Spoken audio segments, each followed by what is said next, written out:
इथे मी उठण्याआधीच प्रशांतजींनी बनवून ठेवलेले आहेत हे पोहे आणि आता ते मला खावे लागतील। इथे आहे भरपूर मलाई टाकून बनवलेला माझा चहा, कारण मला आवडतो। Hello everyone, good morning all. आपल्या सुपर मॉम या यूट्यूब चॅनलवर तुमच्या सगळ्यांचं अगदी मनापासून खूप खूप स्वागत। आणि आज आहे फ्रायडे। प्रशांतजींनी सकाळी सकाळी पोहे बनवून ठेवले होते आणि ते पण खूप सगळे, तर इतके पोहे खाल्ले गेले की विचार सोडून। आणि पोहे कसे गरम गरमच छान वाटतात।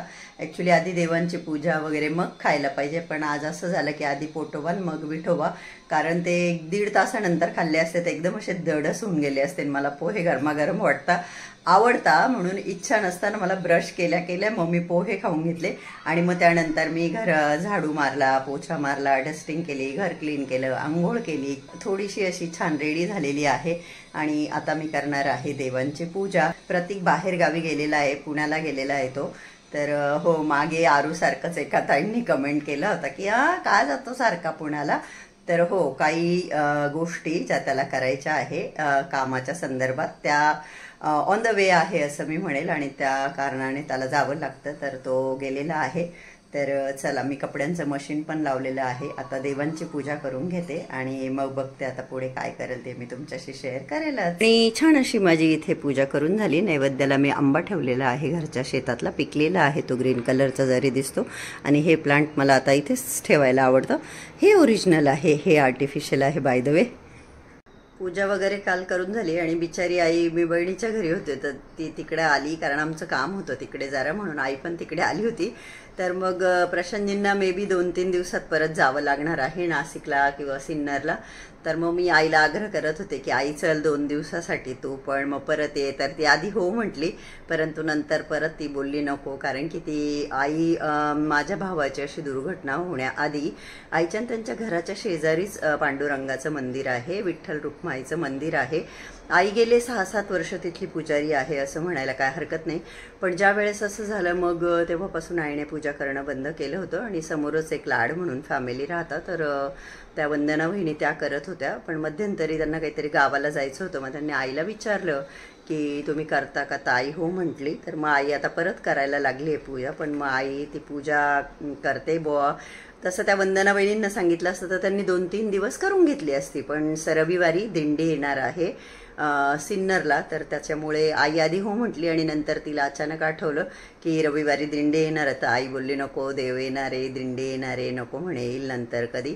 पण मला सकाळपासून सारखं असं वाटत होतं आईने यायला पाहिजे होतं, आईने यायला पाहिजे होतं। तेवढंच 2-3 दिवस माझ्या आईबरोबर स्पेंड झाले असते, कारण की एकटीला घरामध्ये खूप बोर होतं। प्रतीकही नाही आहे, करीना येणार आहे एक 2-4 दिवसांनी वगैरे करीना येईल, तिची एक्झाम झालेली आहे। तुम्ही बघू शकता कुकरमध्ये मी बनवली आहे हिरव्या मुगाची उसळ।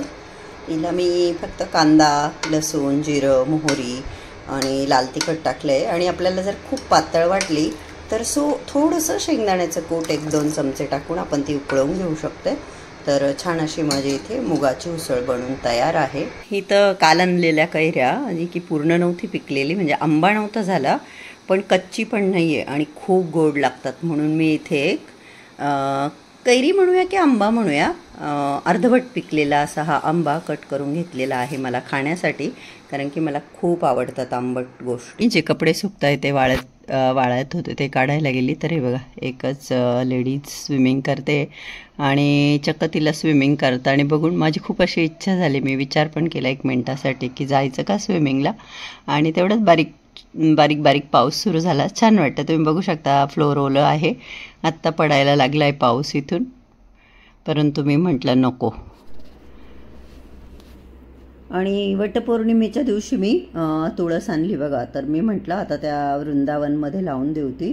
ज्या मैत्रिणी माझ्या पहिल्यापासून व्हिडिओ बघतात त्यांना माहीत असेल, हैदराबादला माझ्याकडे खूप प्लांट नव्हते पण तुळस होती, आणि जी की खूप छान दिसायची, मस्त बाल्कनीमध्ये कसं पाऊस यायचा तर पाऊस लागायचा आणि छान बहरली होती। कधी मध्ये मी गावालाही गेली तरी जी हाऊस हेल्पर होती माधुरी, मी तिला फोन करून सांगायची की पाणी टाक तुळसीला असं, तर मस्त तुळस होती। पण ह्या घरामध्ये जसं की यू ऑल नो 15 दिवस आपलं सामान कशा परिस्थितीत होतं, तर तुळस बाल्कनीत होती। ते आर्टिफिशियल नाही सॉरी ओरिजिनल प्लांट एक बघा वॉशिंग मशीनच्या तिथे तुम्हाला दिसत असेल राईट साईडला, एक मी देवाऱ्याजवळ ठेवलं आहे आणि एक इथे। तर ते 2 प्लांट आणि तुळसला मी मध्ये आली तेव्हा 1-2 वेळेस पाणी टाकलं होतं, पण तुळशीसाठी तेवढं पाणी इनफ नव्हतं आणि त्या तुळस सगळ्या सुकून गेल्या. मला एवढं वाईट वाटलं की मी तुम्हाला सांगू शकत नाही. मला शेवटी त्या उपटून टाकाव्या लागल्या आणि मग म्हटलं चला आता आज आपण ही आणलेली तुळस त्या वृंदावनमध्ये लावून देऊ. तर म्हणून मग मी ते त्यातली पहिली माती मला कमी करावी लागली, कारण ते फुल भरलेली होती आणि आता ती माती ठेवून उपयोगही नव्हता. आता इथे जागाच नाही अजून प्लांट लावायला, त्याच्यामुळे मग मी ती भरलेली माती फेकून दिली, त्यातली काढलेली एक्स्ट्राची. आणि आता मग म्हटलं ही तुळस जी आहे तिचं वरचं प्लास्टिक फाडून तशीच्या तशी त्या वृंदावनमध्ये ती ठेवली आणि नंतर 1-2 तांबे पाणी टाकलं. आता कसं ती खूप मोठी आहे, तर बऱ्याच दिवसापासून त्यातली माती ती सुकून गेली होती, तर भरपूर असं 2 कलश पाणी टाकलं. आता ही जी काही छोटीशी बाल्कनी आहे किचनच्या बाहेर, हेच मला एक ऑप्शन आहे, दुसरं कुठेच जागा नाही.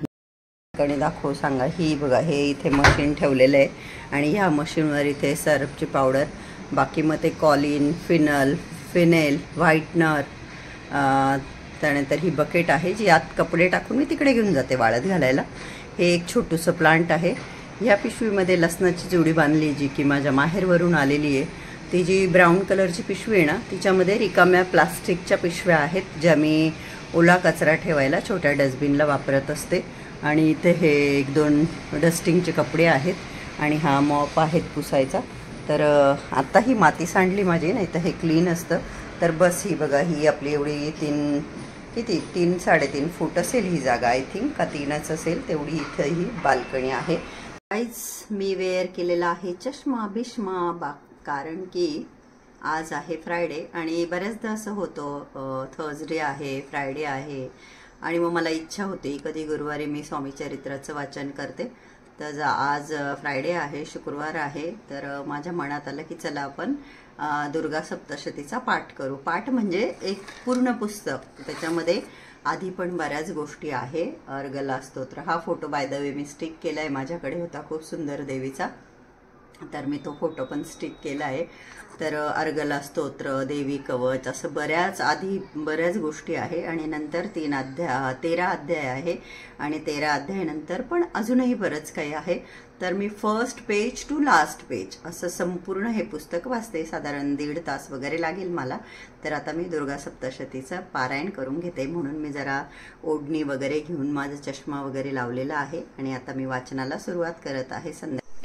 तर ज्या वेळेस आपण पुस्तक उघडतो तर इथे सुरुवातीलाच मी काय करते, अनुक्रमणिका. ती अनुक्रमणिका तर काय वाचायची गरज नाही, पण इथून जी पहिली लाईन सुरू होते ना, वृक्षा माझी कल्पतरू की हितकर्ता माझी सद्गुरू, मी तिथूनच वाचायला सुरुवात करत असते. त्यानंतर इथे ही प्रार्थना आहे, देवीची 100 नावे आहे ती देखील वाचायची असतात. त्यानंतर इथे देवीचे कवच आहे ते पण वाचायचे.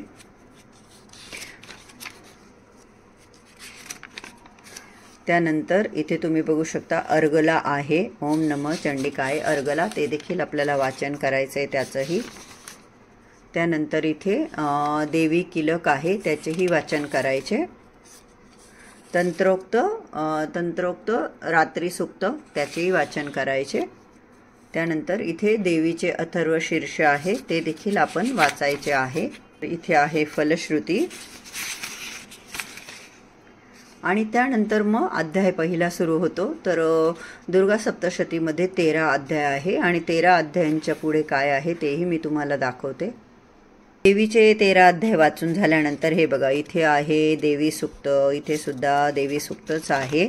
श्री देवी सूक्त प्रार्थना आहे ते पण वाचते मी.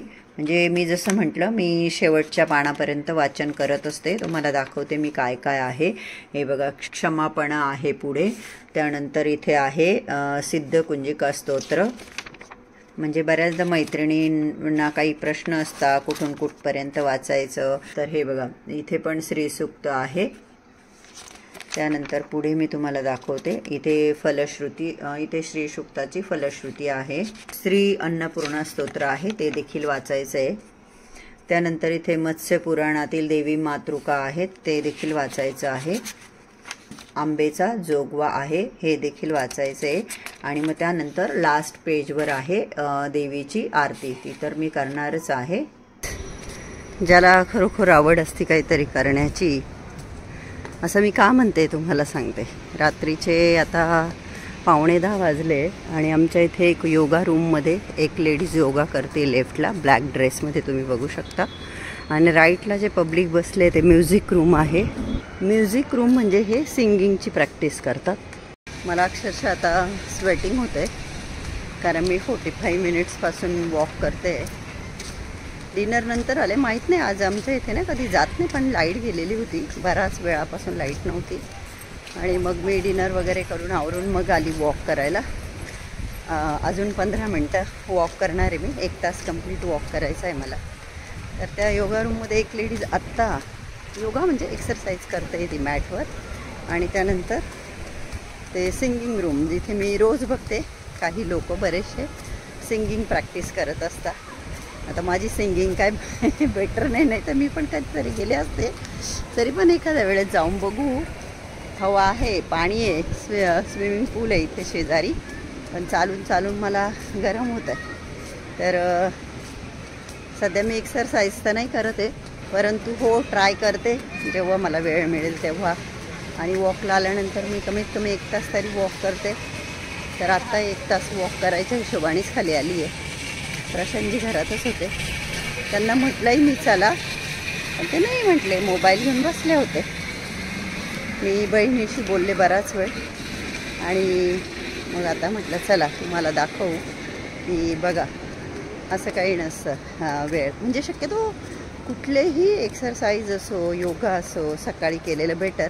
पण समजा आपण वर्किंग आहोत किंवा ज्या काही कारणाने आपल्याला नाही व सकाळी वेळ मिळत, तर न करण्यापेक्षा जेव्हा वेळ मिळेल तेव्हा केलेलं केव्हाही बेटर, नाही का. तर चला आता मी माझं 1 तासाचं वॉक कंप्लीट करून घेते.